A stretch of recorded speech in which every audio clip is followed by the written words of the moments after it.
आगामी मनपा चुनाव की सरगर्मी के बीच दीघा चर्चा का केंद्र बन चुका है। इसी माहौल में दीघा स्थित संजय गांधी नगर में शिवसेना के जनसंपर्क कार्यालय का जोशो खरोश के साथ शुभारंभ शिवसेना के उपनेता विजय चौगुले के हाथों संपन्न हुआ। कार्यक्रम में अन्नू आंग्रे, सुभाष काळे, समाज सेविका गौरी आंग्रे, समाज सेविका श्वेता काळे सहित अन्य पदाधिकारी, कार्यकर्ता और बड़ी संख्या में नागरिक उपस्थित थे, जिससे क्षेत्र में राजनीतिक तापमान और उत्साह स्पष्ट दिखाई दिया। जनता को संबोधित करते हुए विजय चौगुले ने संजय गांधी नगर के विकास को सर्वोच्च प्राथमिकता देने की घोषणा की। उन्होंने कहा कि संजय गांधी नगर को अनधिकृत से अधिकृत करना मेरा पहला लक्ष्य है। पिछले 15 वर्षों से विकास के वनवास में रहे इस क्षेत्र को मूलभूत सुविधाओं से सशक्त किया जाएगा। स्थानीय जन समस्याएं सुनकर त्वरित समाधान की दिशा में काम किया जाएगा। नाही, भावना आणि कसं पाहतो याच्यापेक्षा आपल्याला काय करायला पाहिजे आणि आपण या नगरामध्ये येऊन लोकांच्या उपयोगी कसं पडायला पाहिजे याच्यासाठी आमचा प्रयत्न राहिलेला आहे। आणि शेवटी संजय गांधी नगर काय आमच्यापासून काय लांब नव्हता। आमचे कार्यकर्ते होते, सर्व होते, पण काही गोष्टी असतात की सर्व ठिकाणी ऑफिसेस नाही पाहिजे, एका ठिकाणी कुठेतरी ऑफिस पाहिजे, त्या दृष्टिकोनातून होता। आणि आता या ठिकाणी आम्ही संजय गांधी नगर मध्ये ऑफिस चालू केलेलं आहे। निवडणूक आलेल्या आहेत, निवडणुकीसाठी लोकांचा पण संपर्क पाहिजे आणि लोकांच्या संपर्कासाठी हा संपर्क कार्यालय चालू केलंय। आणि मला वाटतं लवकरच या ठिकाणी आमचे कार्यकर्ते बसतील आणि लोकांच्या कामाची पूर्तता करतील। बघा, या ठिकाणी दिघ्यामध्ये विजय चौगुलेंनी कित्येक लोकांना निवडून दिलं, हे काय माझे सांगायची गरज नाही। आणि शेवटी आम्हीच निवडून दिलेले लोक आहेत। उद्या मोठे झाल्यानंतर लोकांनी प्रत्येकाने आपापलं काम करावं। शेवटी मी पण माझ्या पक्षाच्या शिवसेनेचं काम करतो आणि शिवसेनेच्या माध्यमातून आम्हाला आता जनसंपर्क वाढवायचा आहे।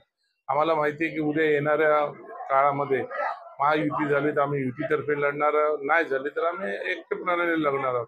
म्हणून आम्ही शिवसेनेच्या माध्यमातून ही आमची कार्यालय आहे आणि कार्यालयाच्या माध्यमातून आम्ही इथं लोकांचे संपर्क वाढवण्याचा आम्ही प्रयत्न करतो। बघा, तुम्हाला माहितीच असेल दिघ्याला ज्यावेळेस संकट उभी राहिली होती आणि ज्यावेळेस संकट आली त्यावेळेस या हायकोर्टामध्ये वगैरे आमचेच लोक गेले होते। वकील आमचाच होता, हर्षद बडबडेच्या माध्यमातून एकनाथ शिंदे साहेबांनी आणि आम्ही दोघांनी प्रयत्न करून याच्यावरती स्टे वगैरे मिळवलेला होता। आता हे गोष्टी वेळ आल्यानंतर कोणी काय केलं हे बोलायची पाळी येईल तेव्हा आम्ही सर्व बोलून दाखवू। शेवटी हे अधिकृतपणाचा जो ठप्पा आहे त्या संजय गांधीनगर सर्व झोपडपट्टीवासियांना होते।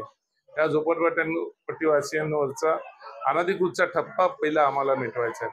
आणि ते माननीय गृहनिर्माण मंत्री एकनाथ शिंदे साहेब आहेत, MIDCचे मंत्री उदय सामंत साहेब आहेत, यांच्याशी संपर्क साधून यांच्याशी सर्व गोष्टी एक मीटिंग लावून यांना अधिकृतपणा दर्जा कसा देता येईल त्या पद्धतीने त्याच्यासाठी माझा प्रयत्न राहणार आहे। आणि कुठल्याही परिस्थितीमध्ये या सर्व झोपडपट्ट्या या अधिकृत केल्याशिवाय मी शांत बसणार नाही। पण आता जो ऑफिस चालू झालंय हे खरं पाहिलं तर 14 वर्षानंतर इथल्या रहिवाशांचा वनवास संपलेला आहे या ऑफिसमुळे। त्याच्यासाठी चौगुले साहेबांनी आता ठरवलेलं आहे की ह्यापुढे येणारा या ठिकाणी म्हणजे लोकांच्या अडचणी सोडवण्यासाठी हा ऑफिस खोललेला आहे। बाकीच्या लोकांच्या सारखे ऑफिस इथं खोलणार नाही आम्ही। खरं पाहिलं तर आज त्यांचं ऑफिस बंद पडल्याशिवाय राहणार नाही, कारण की ह्या ठिकाणी संजय गांधी नगरमध्ये ऑफिस आता चौगुले साहेबांनी खोललेलं आहे, गणपतीपाड्यात खोललेलं आहे, चिंचपाड्यामध्ये तर आहेत, गणेश नगरला आहेच। आता 2-3 दिवसांनी आंबेडकर या ठिकाणी पण ऑफिसचं ओपनिंग होईल। आणि आमच्या ऑफिस म्हणजे आमचं सडल्याला माल विकणार नाही आमच्या ऑफिसमध्ये, कारण पहिलं कसं होतं या ठिकाणामध्ये एकच ऑफिस होतं, सडल्याला माल विकायचा कसा पण माल विकायचा, त्या ठिकाणी लोकांना मजबुरीने जायला लागायचं। पण आता अशी वेळ इथं आहे की आमचे सगळ्या ठिकाणी ऑफिस चालू झाले म्हणजे नक्कीच लोकांना आमच्या ऑफिसमध्ये नाही दिल्या जाईल।